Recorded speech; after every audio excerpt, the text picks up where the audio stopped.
Pemirsa, Polda Sumsel berhasil gagal ke pengiriman 80 ton batu bara ilegal yang diduga berasal dari tambang tanpa izin di Muaro Enim. Dua mobil tronton dicegat di Jalintim Oku pas lagi pengiriman ke Cilegon, Banten.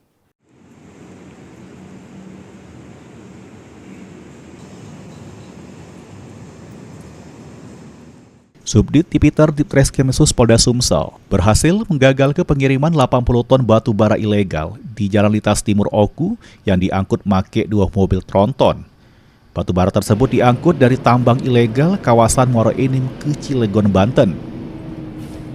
Dari pengungkapan ini, polisi juga mengamankan kedua sopir tronton yang mengaku sudah beberapa kali mengangkut batu bara ilegal.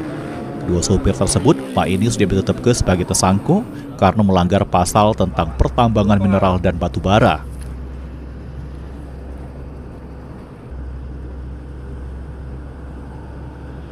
Untuk tujuan pengangkutan itu dari Muara Enim akan diangkut menuju ke Provinsi Banten untuk ada lokasinya, dan saat ini penyidik sudah melakukan pemeriksaan dan juga sudah dilakukan gelar perkara, dan dalam saat ini proses pengembangan ke semua oknum yang terlibat dalam kegiatan tersebut.